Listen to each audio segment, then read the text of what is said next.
Arekebisha posti yake.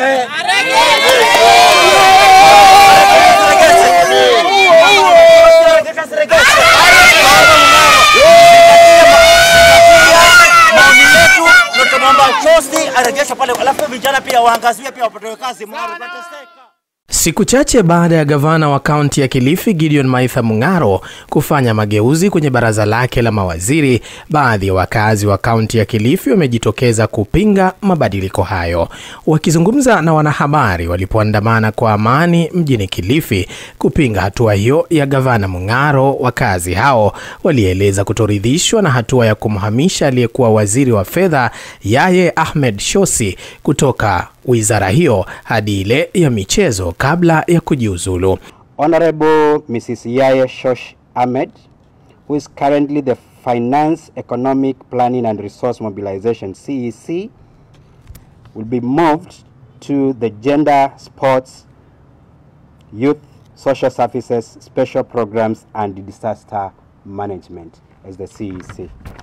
Wakazi hao wakiongozwa na Rehema Said wamesema kuwa kamwe hawajapendezwa na mageuzi hayo, wakisema kuwa aliyekuwa waziri Yahya Shosi alifanya kazi kwa uadilifu katika wizara ya fedha. Kama kulikuwa kuna makosa yalifanyika tungekuwa tunajua, lakini tunachokijua ni kwamba msichana wetu hii kazi ameifanya kwa umakini na ni mtu ambaye ni mwaminifu. Leo hii ametolewa hapa, amepelekwa pale na si mara ya kwanza. Imekuwa tu ni kama mzunguko. Basi tunalolisema ni kwamba huyu msichana, nyinyi ambao mlisimama pale chini yake watu wa chini mkimdhalilisha, tunalani kitendo hiki kwa sababu ni elimu yake yenyewe ndio ambayo imempeleka pale na hekima iliyotoka juu. Mama, tunakupongeza kwa uamuzi wako. Japo ni uchungu, lakini wewe mwenyewe uliamua. Tungeachiwa sisi tungekuwa tunaomba urudi na ukachape kazi yako. Wameibua madai kwamba washauri wanaomzunguka gavana Mung'aro ndio wanaosababisha masuala kama haya kutokea pasi na kuzingatia athari zake. Chenye ambacho sisi tunakataa ni wale watu ambao wako pale wakimtumia gavana wetu kumchochea vineno, alafu baadaye wakae pale kando. The end of the day sisi ndio tutakaotoka barabarani kuanza kuongea na watu ili tukaweze kupiga kura. Wamama ndio tunapiga kura na vijana kwa wingi. Tunalolitaka ni kwamba haki itendeke kabisa. Msichana wetu amedhulumika na tunalokataa ni kwamba hili lisitendeke tena kwa mwingine. Wakazi hao wanaamini kwamba huenda ikawa mageuzi hayo ya baraza la mawaziri yalichochewa na masuala ya kisiasa na wala sio kiutenda kazi. Kiupande wangu mimi, Shosi alifanya maamuzi tu. Hasa how can you be? Upande wa finance, upande wa culture and sports. Inawezekana vipi lakini Mung'aro? Haya mambo, kama mtu amekosea ni sawa. Binadamu si mkamilifu. Kama Shosi amekosea, aletwe akalishwe kwa meza, aongelee Shosi hapa na hapa, mama unakosea. Akubali makosa yake, lakini acho pale sasa hii huyo amejiuzulu. Hapa nafasi nyingine amekataa kwa sababu hakusomea huko.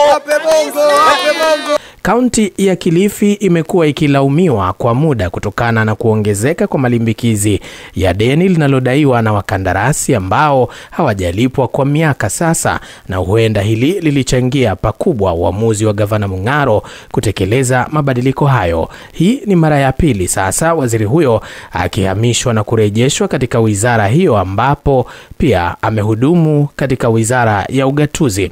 Wakati huo wakazi hawa pia walilalamikia uhaba wa maji ambao unaendelea kushuhudiwa kwenye maeneo mbalimbali ya kaunti hii ya Kilifi, lakini pia swala la ajira za kaunti miongoni mwa vijana. Upande wa maji pia maji hayapatikani.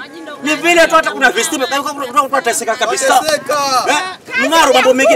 Kazi nazo pia imekuwa nashindwa. Kazi ya mitaro, kusafisha mitaro, kufagia, mpaka unakuwa na degree jamani. Hapo umesoma kufagia. Mung'aro mimi siko ubaya, na hata sikuponde wala ni lazima turekebishane. Uongozi kutoka kwa Mungu. Na kiongozi lazima asikize wananchi wake kwa sababu ndio waliompa kazi. Nikiripotia Coco FM, mimi ni Hamisi Kombe. Coco FM, ladha ya Pwani.